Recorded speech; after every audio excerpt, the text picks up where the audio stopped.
जय श्री कृष्णा। राधे राधे। आप सभी का बहुत बहुत स्वागत है आपके अपने चैनल भक्ति सागर में। आज हम श्रवण करेंगे चातुर्मास महात्म्य कथा अध्याय 14।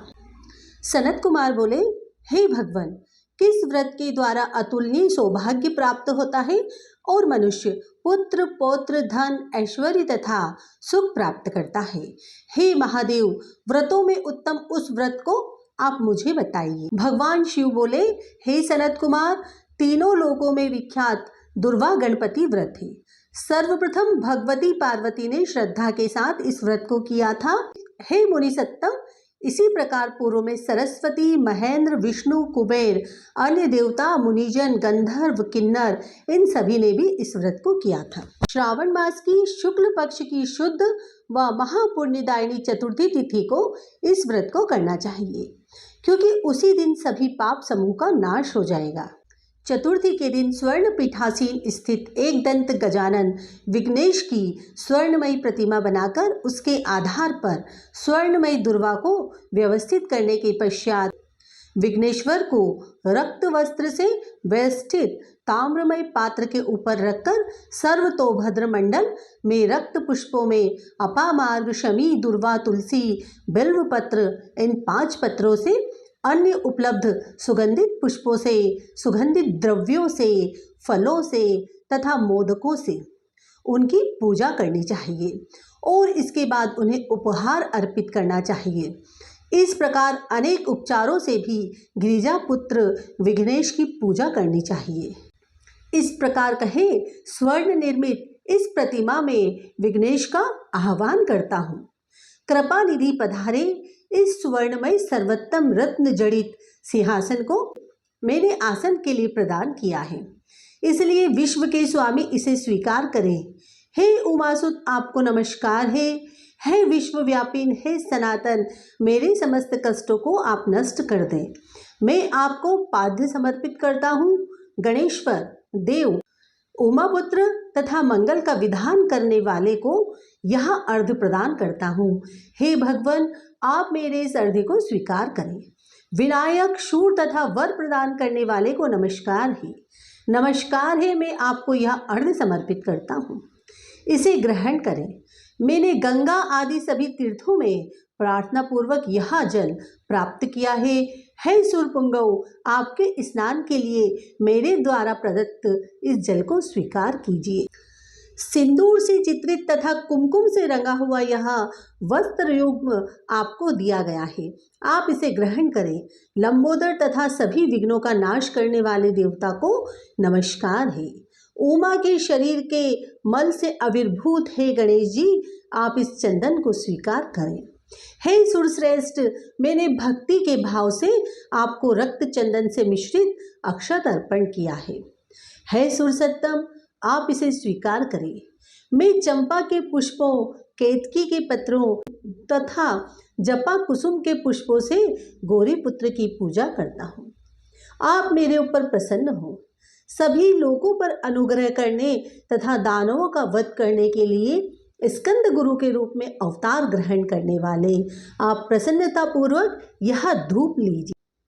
परम ज्योति प्रकाशित करने वाले तथा सभी सिद्धियों को देने वाले आप महादेव पुत्र को मैं दीप अर्पण करता हूँ, आपको नमस्कार है।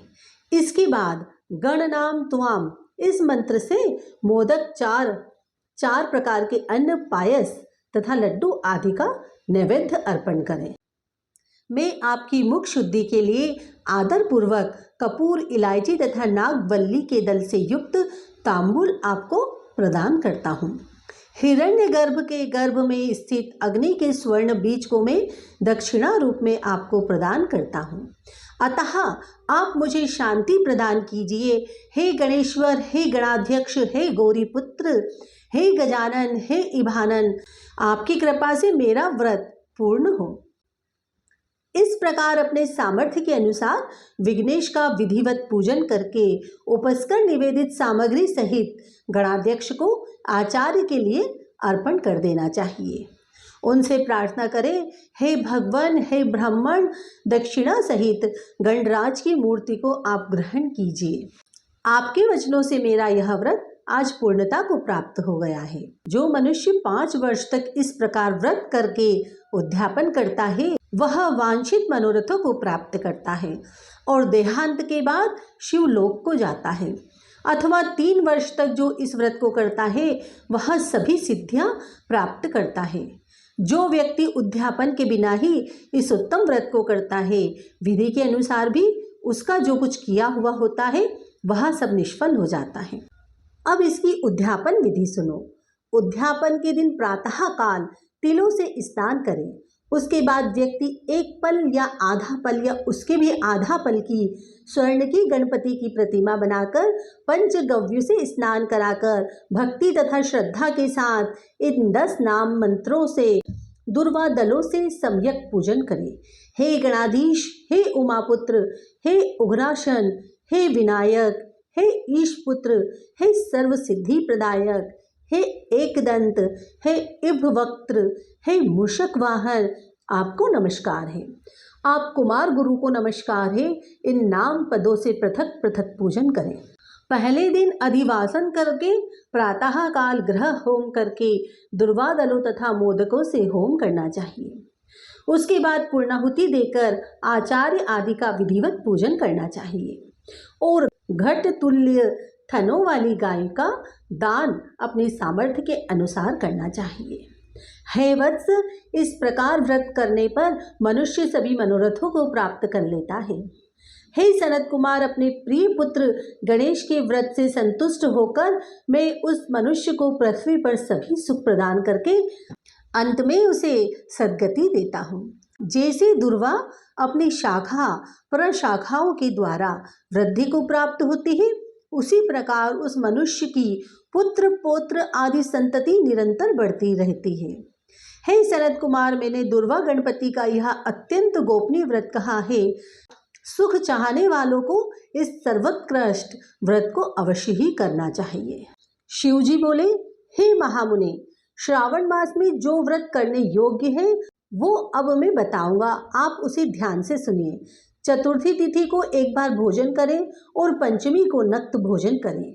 स्वर्ण, चांदी, काष्ठा अथवा मिट्टी का 5 फणों वाला सुंदर नाग बनाकर पंचमी के दिन उस नाग की भक्तिपूर्वक पूजा करनी चाहिए। द्वार के दोनों ओर गोबर से बड़े बड़े नाग बनाए और दधी शुभ दुर्वा करो। कनेर, मालती, चमेली, चंपा के फूलों, गंधों, अक्षतों, धूपों तथा मनोहर दीपों से उनकी विधिवत पूजा करें। उसके बाद ब्राह्मणों को घृत, मोदक तथा खीर का भोजन कराएं। इसके बाद अनंत, वासुकी, शेष, पद्मनाभ, कंबल, कंकोटक, अश्व, 8वां धृतराष्ट्र, शंखपाल, काली तथा तक्षक, इन सब नाग कुलों के अधिपतियों को तथा इनकी माता कद्रूप को भी हल्दी और चंदन से दीवार पर लिखकर फूलों आदि से इनकी पूजा करें। उसके बाद बुद्धिमान को चाहिए कि वामी में प्रत्यक्ष नागों का पूजन करें और उन्हें दूध पिलाएं। घृत तथा शर्करा मिश्रित पर्याप्त दुग्ध उन्हें अर्पित करें। उस दिन व्यक्ति लोहे के पात्र में पूरी आदि न बनाए।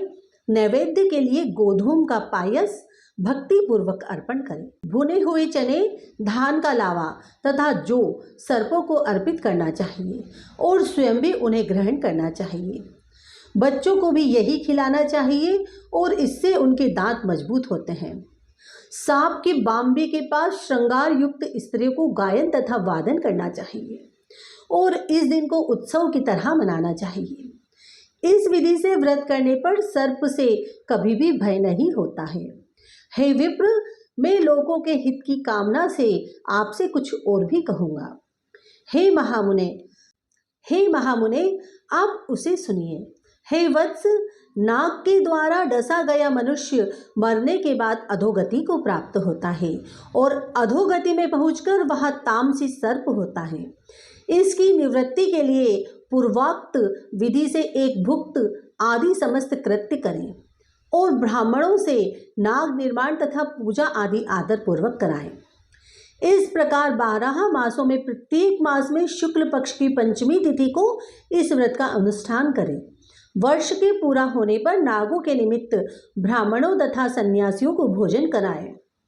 किसी पुराण ख्याता ब्राह्मण को रत्न जड़ित स्वर्णमय नाग तथा सभी उपस्करों से युक्त तथा बछड़े सहित वो प्रदान करें। दान के समय सर्वव्यापी सर्वगामी सब कुछ प्रदान करने वाले अनंत नारायण का स्मरण करते हुए यह कहना चाहिए, हे गोविंद, मेरे कुल में अगर कोई व्यक्ति सर्पदंश से अधोगति को प्राप्त हुए हैं, वे मेरे द्वारा किए गए व्रत तथा दान से मुक्त हो जाएं। ऐसा उच्चारण करके अक्षत युक्त तथा श्वेत चंदन मिश्रित जल वासुदेव के समक्ष भक्ति पूर्वक जल में छोड़ दे। हे मुनि सत्तम, इस विधि से व्रत के करने पर उसके कुल में जो सभी लोग सर्प के काटने से भविष्य में मृत्यु को प्राप्त होंगे या पूर्व में मर चुके हैं, वे सब स्वर्ग गति प्राप्त करेंगे।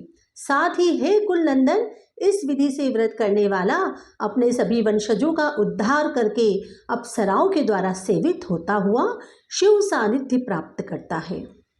जो मनुष्य वित्त साक्य से रहित होता है वही इस व्रत का संपूर्ण फल प्राप्त करता है।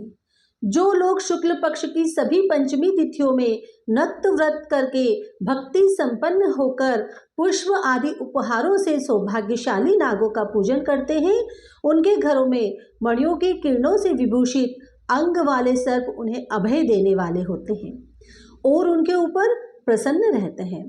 जो ब्राह्मण ग्रह दान का प्रतिग्रह करते हैं, वे भी घोर यातना भोग कर अंत में सर्प योनि को प्राप्त होते हैं। हे मुनि सत्तम, जो कोई भी मनुष्य नाग हत्या के कारण व्रत संतानों वाले अथवा पुत्रहीन होते हैं और जो कोई मनुष्य स्त्रियों के प्रति कार्पण्य के कारण सर्प योनि में जाते हैं, कुछ लोग धरोहर रखकर उसे स्वयं ग्रहण कर लेते हैं अथवा मिथ्या भाषण के कारण सर्प होते हैं अथवा अन्य कारणों से भी जो मनुष्य सर्प योनि में जाते हैं, उन सभी के प्रायश्चित के लिए यह उत्तम उपाय कहा गया है।